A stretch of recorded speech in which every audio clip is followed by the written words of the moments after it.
नमस्कार दोस्तों, स्वागत है आप सभी का सिविल एकेडमी के इस YouTube चैनल पर। आज है दिनांक 15 जून 2022। देखेंगे आज के मुख्य समाचार। एज एन एस्पिरेंट आप सभी के लिए आज अखबार में काफ़ी अच्छी खबर है। 10 lakh persons to get government job in 18 month, announces Modi. Recruitment का जो मेन फोकस होगा इस रिक्रूटमेंट का, वो रेलवेज, डिफेंस और जीएसटी डिपार्टमेंट में होगा। पीएमओ के ऑफिशियल हैंडल से अनाउंसमेंट हुआ है। मिनिस्ट्रीज में स्टाफ्स के कमी को लेकर ये डिसीजन लिया गया है। ऐसा नहीं है कि अचानक से मोदी जी का फाइल पर नज़र पड़ा और ये बयान आ गया। एक्चुअली जो एनडीए की जो गवर्नमेंट 2014 में आई थी, इसका मेन फोकस शुरुआत से ही खर्च को कम करने और जनरेट होने वाले रेवेन्यू को बढ़ाने पर था। अब रेवेन्यू बढ़ाने के लिए ये सरकार गवर्नमेंट ऑर्गेनाइजेशंस यानी पीएसयूज़ के कुछ शेयर प्राइवेट कंपनीज को दे रही थी, और खर्च कम करने के लिए रिक्रूटमेंट कम करने, जो कि रिसोर्स अवेलेबल हैं उनका मैक्सिमम जुडिशियली यूज़ करने पर इनका ज़्यादा फोकस था, यानी एफिशिएंसी बढ़ाने पर था। बट इससे हुआ ये कि बेरोजगारी बढ़ने लगी, और कोविड के दौर में जब लोगों की जॉब गई तो एक फौज खड़ी हो गई बेरोजगारों की। क्योंकि जॉब्स नहीं थे तो लोगों के पास पैसे भी कम आए और खर्च करने की कैपेसिटी भी कम हो रही है, प्लस महंगाई बढ़ रही है, तो ओवरऑल इकोनॉमी डाउनफॉल की ओर जा रही थी। तो इसीलिए इकोनॉमी को रिवाइव करने के लिए ये स्टेप लिया गया है। जीएसटी डिपार्टमेंट में स्टाफ्स के कमी के कारण काफ़ी काम पेंडिंग है, और ये जो डिपार्टमेंट है ये रेवेन्यू जनरेटिंग डिपार्टमेंट है। लेकिन यहाँ पे एडमिनिस्ट्रेटिव रिक्रूटमेंट पिछले 15 सालों से नहीं हुआ है। अगर हम सीनियर गवर्नमेंट ऑफिशियल की माने तो maximum recruitment railways, armed forces, central paramilitary forces, GST departments including custom और एक्साइज, दोनों उसमें आ जाएंगे, और गवर्नमेंट ओन बैंक्स और इंश्योरेंस कंपनीज उसमें एडमिनिस्ट्रेटिव स्टाफ्स के रूप में होगी। अगर डेटा देखें हम तो ग्रुप ए में 21,000 पोस्ट खाली हैं, ग्रुप बी में 17,000 पोस्ट खाली है, और जो मैक्सिमम वैकेंसी है वो ग्रुप सी और डी में। तो ये कुल मिला के अगर हम देखें तो लगभग 10 लाख के आसपास नौकरियां हैं। तो हमें उम्मीद है कि इस बार जो 2023 का एग्जाम होने वाला है उसमें हो सकता है कि 1000 से ज़्यादा वैकेंसी आए, और ये जो रिक्रूटमेंट है वो 1.5 साल के अंदर में उसको करना है। क्योंकि सरकारी जो भी एग्जाम्स हो रहे हैं उनके रिक्रूटमेंट में काफ़ी समय लग जा रहा है। कभी पेपर लीक हो जाता है, कभी समय पर एग्जाम नहीं होते, किसी अपरिहार्य कारणों से रिक्रूटमेंट को स्थगित कर दिया जाता है। इससे यूथ का जो प्रोडक्टिव ईयर है, आप समझो कि 23 से लेके 29 साल का जो उम्र होता है, वो अधिकतर यूथ जहाँ पे उसे अपने किसी डिपार्टमेंट में अपने नॉलेज को इस्तेमाल करना था, वो एज अ तैयारी में ही बिता देता है। तो उसका प्रोडक्टिव ईयर वेस्ट हो जाता है, और जैसे ही रिक्रूटमेंट कैंसिल होता है तो एज गैप हो जाता है। अब एज इनका खत्म हो गया, फिर वो अब उसमें अपीयर नहीं हो सकते हैं। तो ये बहुत सारी चीज़ें हैं, इन सभी पर ही इसीलिए 1.5 साल का उसमें बाइंडिंग लगाया गया है कि अब 1.5 साल में इसको रिक्रूटमेंट को खत्म करना है। इन सभी परिस्थितियों को मद्देनजर रखते हुए ही ये डिसीजन लिया गया है। ये स्टूडेंट्स के लिए काफ़ी अच्छी खबर है। अब बिल्कुल मैं ऐसा मतलब एज्यूम करके चल रहा हूँ कि नेक्स्ट ईयर यानी 2023 में डेफिनेटली यूपीएससी में 1000 से ज़्यादा पोस्ट आने की संभावना है, जैसा इस पोस्ट के हिसाब से हमें ऐसा लग रहा है। अब आते हैं नेक्स्ट आर्टिकल पर।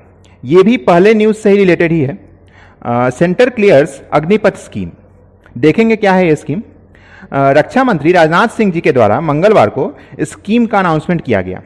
दरअसल इस स्कीम में 17.5 से 21 वर्ष के नौजवानों को सेना में भर्ती कराने का निर्णय लिया गया है। अगले 90 दिनों में यह भर्ती चालू हो जाएगी। कुल 46,000 युवाओं को इसमें भर्ती की जाएगी। जो मेडिकल और फिटनेस स्टैंडर्ड्स हैं उनका स्ट्रिक्टली फॉलो किया जाएगा। 4 सालों के सर्विस में 4.76 लाख से स्टार्ट करके चौथे वर्ष में 6.92 लाख का एनुअल सैलरी पैकेज दिया जाएगा। अगर मुझे ये मौका मिला होता तो और मैं मेडिकली अगर फिट हुआ होता तो डेफिनेटली मैं इसके लिए अप्लाई करता। और सेवा समाप्त होने पर 11.71 लाख की राशि का भुगतान होगा, जो कि टैक्स फ्री होगी। इन 46,000 युवाओं में से 25% अग्निवीर को सेना में परमानेंटली रख लिया जाएगा। जो भी इसके लिए क्वालिफाइड होंगे, जो 46,000 स्टूडेंट्स जो भी इसके लिए क्वालिफाई होंगे, उनको अग्निवीर के नाम से जाना जाएगा। और इन सभी को ट्रेनिंग पूरा होने के बाद जो 4 साल वो सर्विस देंगे सेना में, उसके बाद उनको एक सर्टिफिकेट दिया जाएगा। इवन होम मिनिस्ट्री ने भी ये कहा है कि इन अग्निवीरों को भविष्य में सीएपीएफ और असम राइफल्स में रिक्रूटमेंट के समय तवज्जो दिया जाएगा। ऐसा मेरा मानना है कि स्कीम से 12 पास स्टूडेंट्स जो फिजिकली फिट हैं और थोड़े भी इच्छुक हों, वर्दी की चाहत रखते हों, इन्हें ये जरूर अप्लाई करना चाहिए। इतना अच्छा सैलरी पैकेज है, प्लस इतनी कम उम्र में 21 से 22 वर्ष की उम्र में जब वो वहां से निकलेंगे तो काफी डिसिप्लिन्ड होंगे, और एक इंडिविजुअल के रूप में जब अब वो किसी दूसरे प्रोफेशन में जाते हैं तो डेफिनेटली बाकी लोगों से काफी अच्छा परफॉर्म करेंगे। तो ये मेरा पर्सनल ओपिनियन है, बट डेफिनेटली ये बहुत ही अच्छा कदम है। चलिए आते हैं अब नेक्स्ट न्यूज पर। The C factor in the Russia Ukraine war, ये आपका जीएस पेपर 3 का टॉपिक है और ये मोस्ट इंपॉर्टेंट न्यूज है आज के लिए। ये आर्टिकल रिलेटेड है रशिया यूक्रेन वार से। रशिया और यूक्रेन फिजिकल और वर्चुअल वार के कारण काफी दिनों से चर्चित है।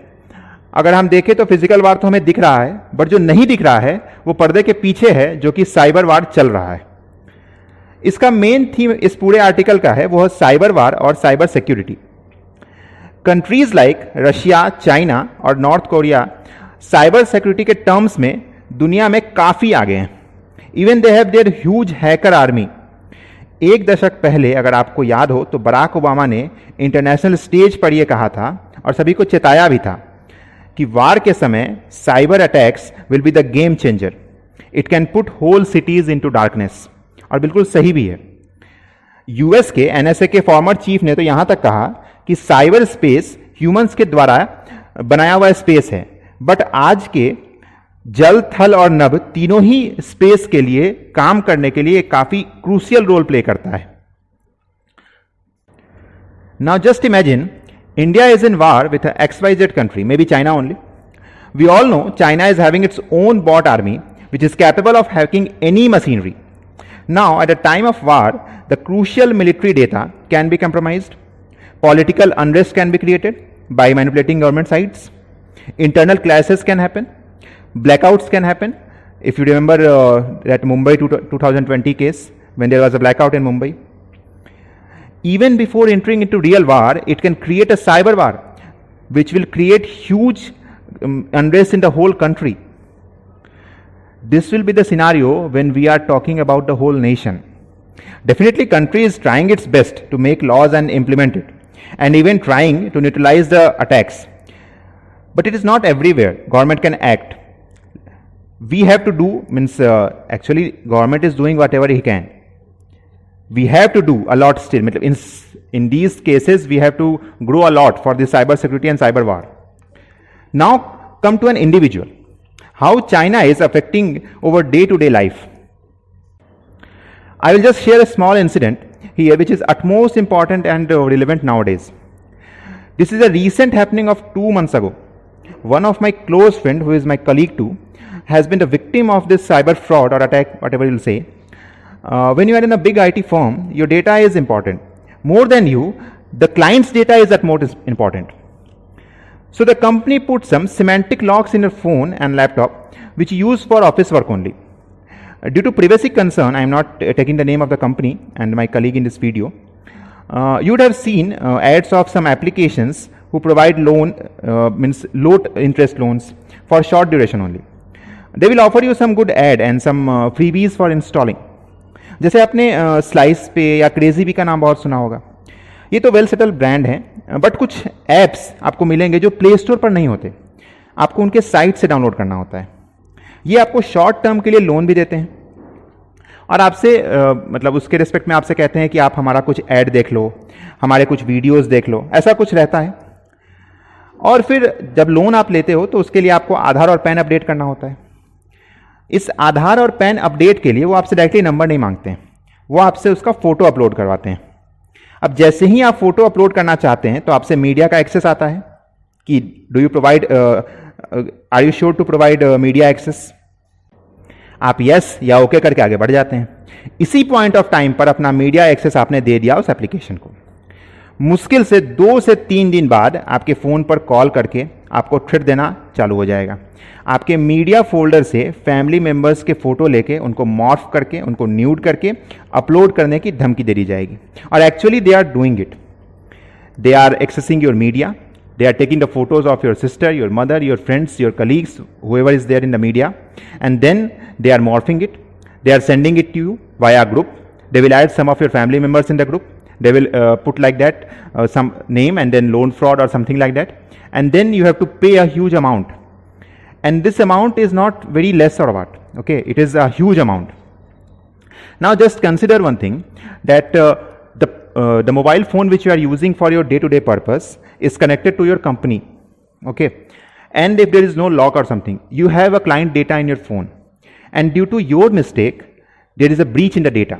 Now the company has to pay crores to the client for this breach of data, and then the company will charge you definitely crores for that. See how much means investment you are doing. Like you have taken a loan of around 5,000, 6,000 rupees, or maybe 10,000, or maybe whatever you are. But you have to pay, at the end you have to pay a lot. The same thing happened with my friend. Actually, he was working in this IT firm, and then his data got breached. He has some important data of client in his mobile phone, and that was under threat with these hackers. But somehow at the end he managed to get the data via the company's profile and portal. So it was manipulated, but later it got rectified. But just imagine this happened to a guy who is a highly qualified, well versed, working in the same field from last 3 to 4 years.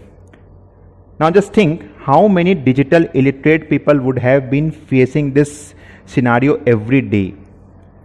My friend went to cyber security cell in Namma, Bengaluru, and he saw many people sitting there with the same issue. And the main point is there is no such harsh rule for the cyber fraud, attack or whatever it is. So the only thing we can do is be aware and make people aware, like what I am doing now. खुद भी जानिए और दूसरों को भी जानकार बनाइए। कई बार आपको फिशिंग मेल्स आते हैं करोड़ों लाखों रुपए जीतने के, तुरंत उसे रिपोर्ट करें। अननोन व्हाट्सएप कॉल रिसीव ना करें। Generally they what they do, they used to call you on WhatsApp, like WhatsApp voice calls. Don't entertain. If it is an unknown call, don't entertain. आपने देखा होगा कहीं पर केवल click here लिखा होता है और वो हाईलाइटेड होता है, आपको जस्ट वहां पे क्लिक करना होता है। कोशिश करें उस पर क्लिक ना करें। कई बार आदमी हड़बड़ी में जानकारी के अभाव में कर देता है। फेसबुक पर जनरली कॉमन बहुत ज़्यादा है। फेसबुक पर कोई आपको ऑफर आएगा कि आप इनको 5 लोगों के साथ शेयर करें तो आपको ये इनाम मिलेगा। Never do that. उससे होता क्या है कि आप जैसे ही शेयर करने के लिए शेयर वाले बटन पर क्लिक करते हैं, either you use WhatsApp, either you use Telegram और वट एवर, तो उसके जस्ट बाद आपसे मांगा जाता है आपका कॉन्टैक्ट एक्सेस। आप अपना कॉन्टैक्ट एक्सेस देते हो, बस वहीं पे गेम खत्म हो जाता है।